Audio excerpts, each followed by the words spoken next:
तो दोस्तों शुरुआत करते हैं live up to your name part 13 की।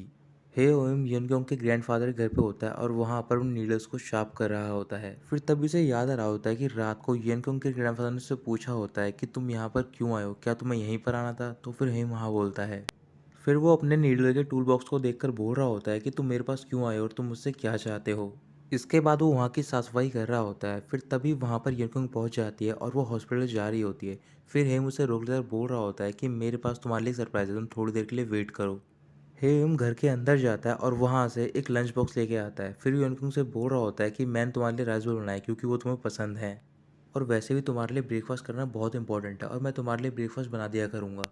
फिर यनक्योंग हेम से पूछ रही होती है क्या तुम मेरे लिए ब्रेकफास्ट हर रोज़ बनाओगे। तो फिर वो बोल रहा होता है कि मैं प्रॉमिस तो नहीं कर सकता कि हर रोज़ बनाऊंगा, बट वीक में एक बार ज़रूर बना दूंगा। तभी यनक्योंग हेम के और करीब जाती है और उसे क्यूटली तरीके से बोल रही होती है क्या तुम सिर्फ वीक में एक ही बार बनाओगे। तो फिर हेम अपना फैसला पड़ता है और बोल रहा होता है कि वीक में मैं करीबन 4 बार बनाऊंगा।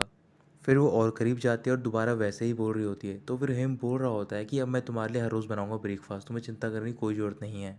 इसके बाद वो उसे बाहर तक छोड़ने के लिए जा रहा होता है। बाहर तक पहुंचने के बाद यनकुंग हेम से बोल रही होती है कि अब तुम अंदर जा सकते हो।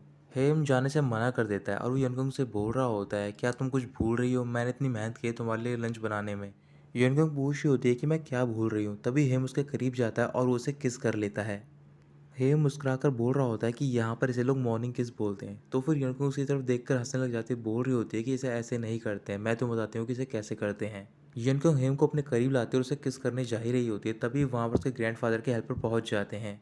हेम और यनकुंग दोनों दूर हट जाते हैं। फिर वो हेल्पर उन दोनों से पूछ होते हैं कि तुम दोनों क्या कर रहे थे। हेम बोल रहा होता है कि हम कुछ भी नहीं कर रहे थे। फिर इसके बाद यनकुंग की तरफ देखकर बोल रहा होता है कि तुम्हारा पेशेंट वेट कर रहा होगा हॉस्पिटल में। तो फिर यनकुंग वहाँ से चली जाती है। यनक्योंग हॉस्पिटल में पहुंचने के बाद अपने पेशेंट की रिपोर्ट के बारे में अपने सीनियर को बता रही होती है।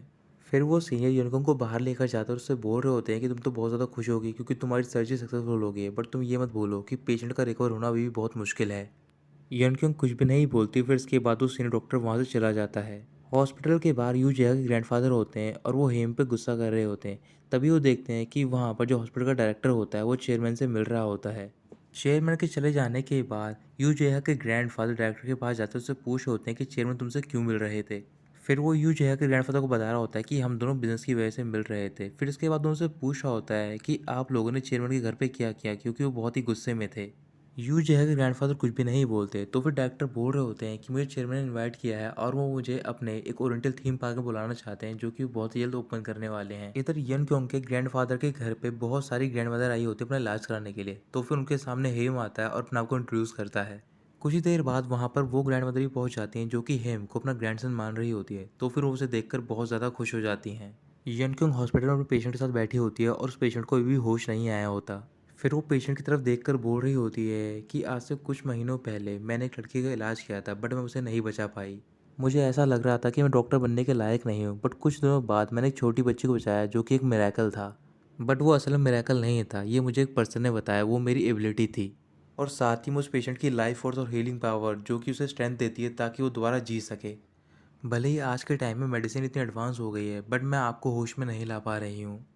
इस वजह से मैं भी आप पे ट्रस्ट करने जा रही हूँ क्योंकि वो पर्सन ही मुझ पर ट्रस्ट करता है। यनकोंग के ग्रैंडफादर एक ग्रैंड मदर पे एक्यूपंक्चर अप्लाई कर रहे होते हैं, बट उनके हाथ कांपने लग जाते हैं। तभी हेम उनका हाथ पकड़ लेता है और बोल रहा होता है क्या मैं इन पे अप्लाई कर सकता हूँ एक्यूपंक्चर।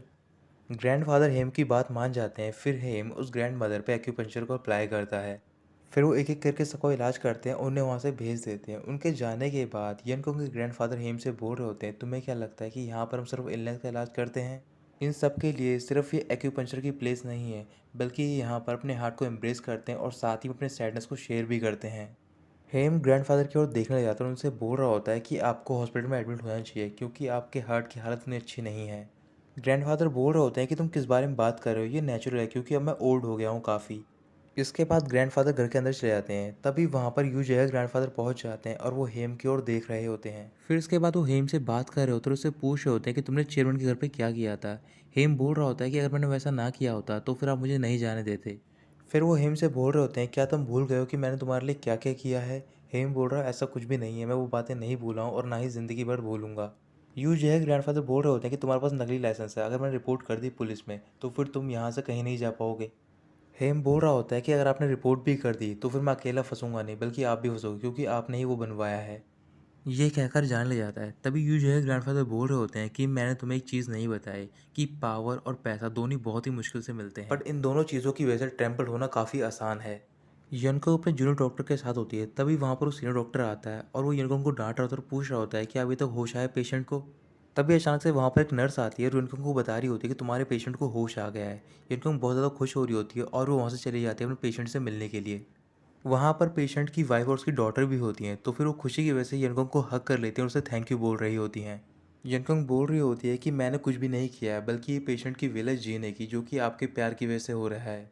इसके बाद यनकोंग बाहर जाती है और बहुत ज़्यादा खुश हो रही होती है, इस वजह से वो डांस करने लग जाती है।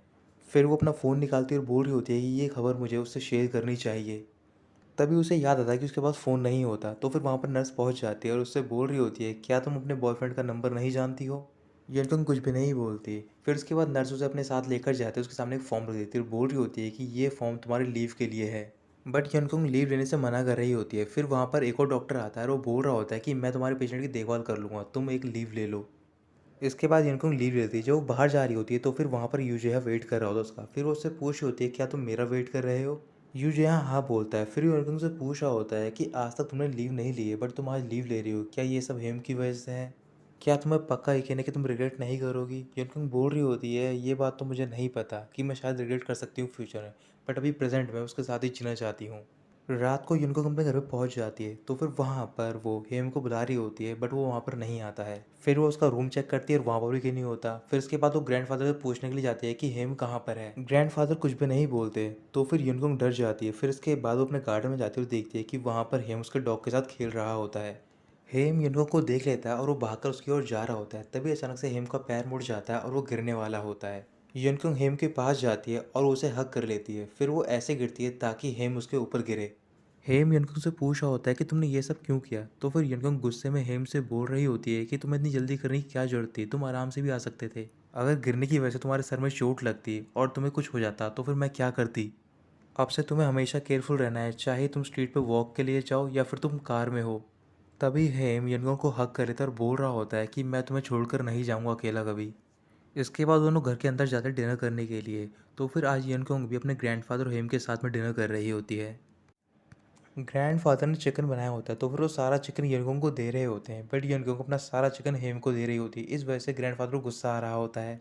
डिनर करने के बाद वो अपने रूम में चले जाते हैं, तो फिर हेम को नींद नहीं आ रही होती। फिर वो बोल रहा होता है कि अभी इतनी रात नहीं हुई है, क्या यनकुंग सो गई होगी?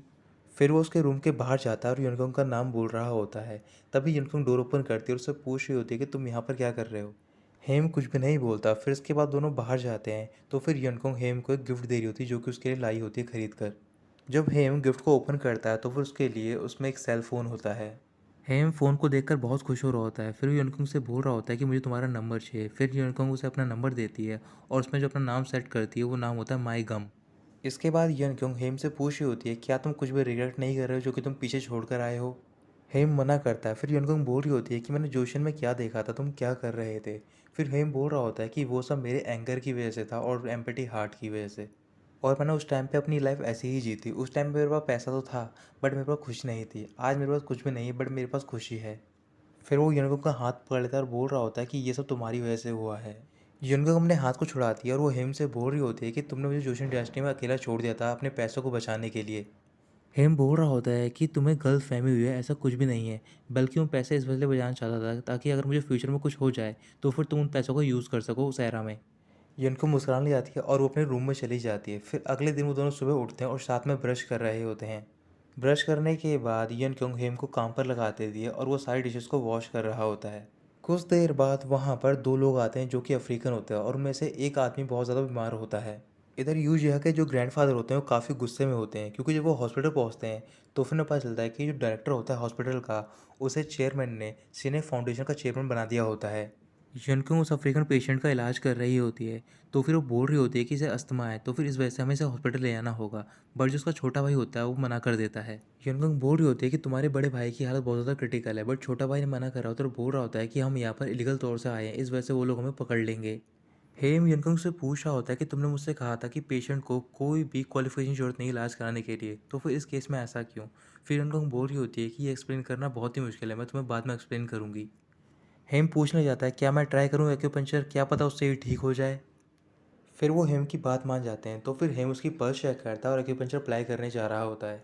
सबसे पहले वो उसके हाथ में एक्यूपंक्चर अप्लाई करता है, फिर उसके बाद वो सबसे बड़ी नीडल निकालता है और उसकी नेक में उस नीडल को अप्लाई करने जा रहा होता है। ग्रैंडफादर युनकुंग से बोल रहे होते हैं, क्या तुम्हें पता है कि इसे चंडल बोलते हैं और ये सबसे डेंजरस एक्यूपंक्चर पॉइंट है।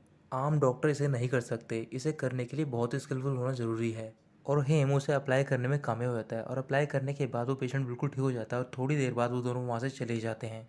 कुछ देर बाद हेम और युनकुंग तैयार होते हैं और दोनों बाहर जा रहे होते हैं अपने मेडिकल बैग लेकर। तभी वहाँ पर यूजेहा पहुँच जाता है और पूछ रहा होता है कि तुम दोनों कहाँ पर जा रहे हो। युनकुंग बोल रही होती है कि हम मेडिकल सर्विस प्रोवाइड करने जा रहे हैं। तो फिर यूजेहा बोल रहा होता है कि मैं भी तुम्हारे साथ चलूँगा। युनकुंग उसकी बात मान जाती है। फिर वो तीनों साथ में सबवे पे जाते हैं और वहाँ पर हेम एक एक करके सब बैगर्स का इलाज कर रहा होता है। यूँ जो है वहाँ पर आकर काफ़ी घबराया हुआ होता है, तो फिर वो दूर खड़ा होता है। बट थोड़ी देर बाद जैसे वो हेम को देखता है, तो फिर वो बेगर्स के पास जाता है और वो भी उनका इलाज करना स्टार्ट कर देता है। कुछ ही देर बाद वो सारे वहाँ से भागना स्टार्ट कर देते हैं। तो फिर यूजय को नहीं समझ आ रहा था कि ये सब क्यों भाग रहे हैं। जब वो बाहर पहुँचता है तो फिर से पता चलता है कि वहाँ पर पुलिस ऑफिसर आ गए होते हैं। हेम और यनकुंग उन दोनों साथ में वहाँ से चले जाते हैं और यूजय उन्हें दूर से देख रहा होता है। यनकुंग और हेम दोनों डेट पर जाते हैं और वो दोनों समुद्र किनारे होते हैं। तभी वहाँ पर हेम रुकता है और वो वहाँ पर यनकुंग के लिए बहुत बड़ा हार्ट बनाता है। इस वजह से युनकुंग खुश हो जाती है और वो हेम को किस कर लेती है। फिर वो हेम से बोल रही होती है कि मैं यहाँ पर अपने बॉयफ्रेंड के साथ आना चाहती थी और एक चीज़ करना चाहती थी। हेम पूछ रहा होता है कि तुम किसके बारे में बात कर रही हो। तो फिर युनकुंग हेम को पीठ पर एक छोटा सा चांटा मारती है और उससे बोल रही होती है कि तुम मुझे पकड़ो, मैं यहाँ से भाग रही हूँ। हेम पूछ रहा होता है युनकुंग से कि मैं तुम्हें क्यों पकड़ूं। तो फिर युनकुंग गुस्से में बोल रही होती है, क्या तुम मुझे नहीं पकड़ोगे। तो फिर हेम भागना स्टार्ट कर देता है। इसके बाद वो रेस्टोरेंट में जाते हैं लंच करने के लिए। तो फिर हेम देख रहा होता है कि वहीं पास वाले टेबल पर दो बच्चे बैठे होते हैं, एक बड़ा भाई होता है, एक छोटी सिस्टर होती है। उन दोनों को देखकर हेम को जोशिन डायनेस्टी की याद हो रही थी, जहाँ पर कि वो उन दो बच्चों से मिले होते हैं। इसके बाद वो घर चले जाते हैं। तो फिर रात को हेम सोच रहा होता है जोशिन डायनेस्टी के बारे में। वहाँ पर इस टाइम पे वॉर चल रहा होता है, बट वहाँ पर कोई भी डॉक्टर और ना ही प्रॉपर मेडिसिन होती है इलाज करने के लिए। इसके बाद हेम यनकुंग के रूम में जाता है और वहाँ पर उसके साथ में सो जाता है। उसके सो जाने के बाद थोड़ी देर बाद यनकुंग उठ जाती है। फिर वो हेम की तरफ देख रही होती है और उसे याद आ रहा होता है कि मास्टर हेजन ने उससे बोला होता है हेम बहुत ही अच्छा डॉक्टर है, उसकी जरूरत है जोशिन डायनेस्टी में ताकि वो पेशेंट का इलाज कर सके। अगले दिन यनकुंग के ग्रैंडफादर के घर पे वो दोनों बैगर आते हैं जिनका कि समय में इलाज करते थे यनकुंग के ग्रैंडफादर। उन दोनों ने काफ़ी अच्छे कपड़े पहन रखे होते हैं। तो फिर उनमें से एक बोल रहा होता है कि हमें जॉब मिल गई है, इस वजह से हमारे पास ये कपड़े आ गए हैं। ग्रैंडफादर पूछ रहे होते हैं कि तुम यहाँ पर क्यों आए हो। तो फिर वो बोल रहा होता है कि मुझे कुछ बीमारी है और मैं चाहता हूँ कि आप मेरा इलाज करें। फिर इसके बाद उसे घर के अंदर ले जाते हैं। तो फिर हेम उसकी पल्स चेक कर रहा होता है, बट उसमें कोई भी गड़बड़ नहीं होती है। वो बैगर बोल रहा होता है कि तुम्हें पल्स चेक करनी नहीं आती है, बल्कि मेरे स्टमक में बहुत ज़्यादा पेन हो रहा है, तुम मेरे पे इसी वक्त एक्यूपंक्चर अप्लाई करो। तो फिर यनकुंग के ग्रैंडफादर उस पर एक्यूपंक्चर अप्लाई करते हैं और एक्यूपंक्चर अप्लाई करने के बाद ग्रैंडफादर और हेम दोनों बाहर चले जाते हैं। उनके जाने के बाद वो बैगर अपनी पॉकेट में से कुछ निकालता है और फिर इसके बाद वो भी वहाँ से चला जाता है। जैसे ही वो बाहर पहुंचता है अचानक से वो बेहोश हो जाता है। तो फिर वहाँ पर हेम और उसके ग्रैंडफादर जाते हैं और वो देख रहे होते हैं कि इसे क्या हुआ है। फिर उसके बाद वहाँ पर एम्बुलेंस बुलाई जाती है और उसे हॉस्पिटल ले आया जाता है। एम्बुलेंस के साथ में पुलिस ऑफिसर भी आए होते हैं। तो फिर जो दूसरा बैगर होता है वो युनकुंग के ग्रैंडफादर की ओर देखकर बोल रहा होता है कि आप इन्हें अरेस्ट कर लो, क्योंकि इन्हीं ने इनके पे एक्यूपंक्चर अप्लाई किया था और इस वजह से ये सब हुआ है। तो फिर ऑफिसर ग्रैंडपा को अरेस्ट कर लेते हैं और अपने साथ लेकर चले जाते हैं। वो बैगर हॉस्पिटल पहुंच गया था, उसे एडमिट करा जाता है। तो फिर वहाँ पर यनकुंग आती है उसका इलाज करने के लिए। ग्रैंडफादर पुलिस स्टेशन में होते हुए बोल रहे होते हैं कि ये गलती कैसे हो सकती है, मैंने तो बिल्कुल सही से अप्लाई किया था एक्यूपंक्चर। हेम भी पुलिस स्टेशन पहुंच गया होता है। तो फिर ऑफिसर से पूछ रहा होता है कि ग्रैंडफादर ने क्या गलती की है। फिर ऑफिसर बता रहा होता है कि उन्होंने गलत तरीके से एक्यूपंक्चर को अप्लाई किया है। हेम पूछ रहा होता है तो फिर उनके साथ क्या होगा। फिर ऑफिसर बता रहा होता है करीबन 5 साल से कम के लिए उन्हें सजा हो जाएगी और उन्हें $20,000 का जुर्माना ही भरना होगा। यनकुंग उस बैगर का एक्सरे चेक कर रही होती है, तभी उसके पास एक कॉल आता है और वो एक नर्स का होता है। तो फिर वो उसे बता रही होती है कि तुम्हारे ग्रैंडफादर को पुलिस ने अरेस्ट कर लिया है। ऑफिसर्स का कहना है कि उन्होंने गलत तरीके से एक्यूपंक्चर को अप्लाई किया है, इस वजह से उनकी जो एक नीडल है वो उसके हर्ट में रह गई है।